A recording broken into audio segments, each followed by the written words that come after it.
Good morning বন্ধুরা, কেমন আছো তোমরা সবাই? আশা করি ভালোই আছো। আমরাও ভালোই আছি। আমার শরীরটা খুব একটা ভালো নাই, তো শরীর খারাপের জন্য স্কুলেও যেতে পারিনি আজকে। মানে খুবই অসুবিধা, না যাওয়ার মতোই অবস্থা। তার সাথে সাথে মাথাতেও ব্যথা উঠে গেছে। তো শুয়েই ছিলাম, কোনো মতো করে কাজ টাজ করে আমার বড়োটা ছেলে হেল্প করে দিল। কাজ টাজ করে ওদেরকে খাইয়ে দিয়ে চাটা খেয়ে একটু ঘুমিয়েছিলাম। তো এখন উঠলাম, একটু ওর বাবা যাবে হিমাংশুকে আনতে, তাই একটু উঠে বসলাম। সারা রাত বৃষ্টি পড়েছে, কালকে সন্ধ্যা থেকে বৃষ্টি শুরু হয়েছে, সারা রাত বৃষ্টি পড়তে আছে। তো 7টার সময় একটু দিনটা ভালো হলো, তো স্কুল পাঠিয়ে দিলাম হিমাংশুকে, ছোটো ছেলেটাকে। কালকে অ্যাবসেন্ট হয়েছে, তো আজকে আর অ্যাবসেন্ট করালাম না, পাঠিয়ে দিলাম ওকে। আর বিট্টুও যাওয়ার ছিল স্কুলে, তো ওর স্কুল টাইমে আবার বৃষ্টি চালু হয়ে গেছে। এখন 10:30টার মতো বাজে, এখন বৃষ্টিটা একটু কম আছে। তো ওর বাবা বেরিয়ে গেল এক্ষুনি হিমাংশুকে আনতে। ওকে নিয়ে আসবে আর কিছু বাজার করে নিয়ে আসবে। তো বড়োটা ছেলে বাড়িতেই আছে, আমার একটু হেল্প করে দিবে কাজ করতে। আর স্কুল যাইনি তো আবার মনে হচ্ছে যে টাইমটাও পাস হচ্ছে না, স্কুলের টাইমটা কেটে যায় তাড়াতাড়ি, কীভাবে যে টাইম চলে যায় বোঝাই যায় না। আর আজকে বাড়িতে আছি স্কুল টাইমে, তো ভালোই লাগছে না। তো বন্ধুরা, বৃষ্টি পড়ছে, সাবধানে থেকো, সবাই ভালো থেকো। তো দেখি বিট্টুর বাবা কী নিয়ে আসে বাজার, তারপর আবার রান্না করতে হবে। এই যে হিমাংশু চলে আসলো স্কুল থেকে ভিজতে ভিজতে। বৃষ্টি খুব পড়ছিল বাবা, ভিজে গেলি তুই? এসে দুধ বিস্কুট খাচ্ছে, ওর বাবাও ভিজে গেল। দেখি একটু, বিট্টুর বাবা চলে এসছে বাজার থেকে, ভিজে গেল ওরা বাপ বেটাই দুজনে। এসে কাপড় টাপড় চেঞ্জ করলো, হিমাংশুকে খেতে দিয়েছি একটু, দুধ বিস্কুট খাবে। আর ওর বাবা বলছে যে একটু আমুড়ি মাখে দো, আমুড়ি মাখে দিই, বিট্টু খাবে, ওর বাবা খাবে। তো চিকেন নিয়ে এসেছে আজকে, চিকেন করবো। আর কয়েকটা ভিন্ডি গাছ থেকে তুলেছিল, অনেকগুলোই ছিল গাছে, তুলে রেখেছে, দেখি ওটা ভাজা করবো পারলে। যে আম ছিলে রেখেছি, মুড়ি দিয়ে খাবে বলে। আমার ছোটো ছেলেটাকে অনেক ট্রাই করলাম খাওয়ার জন্য, ওর সাথে অনেক চালাকি করলাম, কিন্তু শেষে আমি হার মেনে গেছি। ওকে যদি দুধে মেশাই খাওয়াই, ও ধরে নেবে, খুব সিয়ানা, আম খাবে না, একদম মুখে দিবে না। এবার এই যে এখানে চিকেন রাখা আছে, এটা রান্না করব। এই যে কয়েকটা ঢেঁড়সের ভাজা করে দেব, আমার প্রচুর খুব প্রিয়। একটু আমাকে মশলা করে দিচ্ছে বন্ধুরা, দেখো কত হেল্প করছে আজকে আমার। দেখি একটু দেখে দেখে সাবধানে ধরে থাকো। দেখি বাবা, একটু একটু দেখো এদিকে, কি বানাচ্ছো তুমি? দুর্গা মা ব্লগস দিয়ে দুর্গা মা বানাচ্ছে হিমাংশু। ঠিক আছে, করো তুমি। আমি এখন রান্না করতে বসে গেছি, রান্না হয়ে গেছে, ভাত হয়ে গেছে আর ভিন্ডি ভাজাটাও হয়ে গেছে। এখন মাংসর তরকারিটা রান্না করি, আজকে রান্না করার পরে স্নান করব। দেখো মাংসটা রান্না করছি কীভাবে। এই যে মশলাটাকে আগে কষিয়ে নিচ্ছি, মশলাটাকে কষিয়ে রান্না করি আমি বেশিরভাগ। আলুটাকেও ভেজে নিয়েছি, আর এই যে মাংসটাকেও ধুয়ে টুয়ে সব নিয়ে চলে এসেছি পরিষ্কার করে। আর এখানে ভিন্ডি ভাজা হয়ে গেছে, ভাত হয়ে গেছে আমার।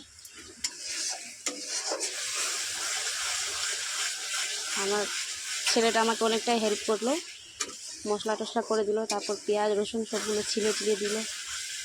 তারপরে এটা ওটা আনতে বলছি, এনে দিচ্ছে, দুটাই, ছোটোটাও ও খেলছি, আবার ডাকছি, তো কাজটা করে দিচ্ছে। আবার বিরক্ত হয়ে যাচ্ছে প্রচুর, বলছে বারবার আমাকে শুধু ডাকছি তুমি। আর ওকে বিরক্ত করার জন্য বিশেষ করে ডাকছি।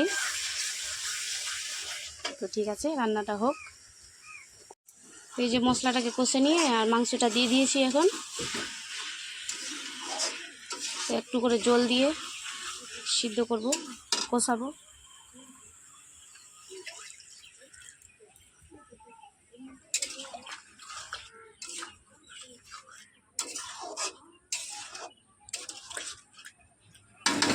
এটিতেই হয়ে যাবে, আবার পেঁয়াজটা জল ছাড়বে, তাহলে সিদ্ধ হয়ে যাবে।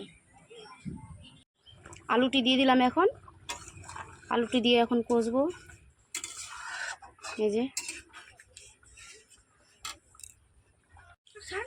আমার মাংসটা প্রায় কষা হয়ে গেছে। এখন আমি সানরাইজ চিকেন মশলা দিব, আর এটাতে জল বসিয়ে দিয়েছি, জল গরম করে তারপরে দিব তরকারিটাতে। একটু ঝোল ঝোল রাখতে হবে, কারণ একটাই তরকারি করেছি। আমার বেটারা আবার ঝোল চাইবে, মা ঝোল দাও ঝোল দাও। আমার ফুচু তো মাংস যে খাবে খাবে, কিন্তু মাংসর ঝোল ওর চাই আগে। মাংসর ঝোল খেয়ে নিলে ওর হয়ে গেল। তো এখন আমি জল দিয়ে দিই। এই যে আমি জল দিয়ে দিয়েছি, এতখানি রাখবো, তো আর একটু দিয়ে দিই।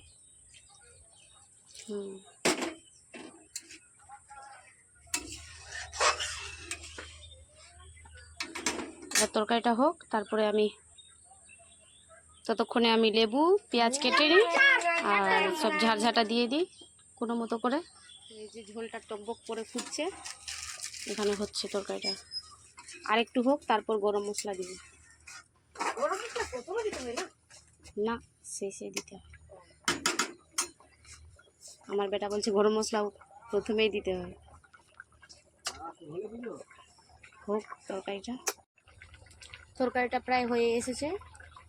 এবার আমি গরম মশলাটা দিয়ে দেবো তরকারিতে, আর দিয়ে বেশ নামিয়ে নেব। আর বেশি ঝোলটা নেব না, এই হয়ে যাবে। তরকারিটা হয়ে গেছে আমার, গ্যাস বন্ধ করে দিয়েছি। ঠান্ডা হতে হতে আরেকটু গাঢ়া হয়ে যাবে। তো বন্ধুরা, রান্না টান্না করে নিয়ে আমি একটু ফ্রেশ হলাম।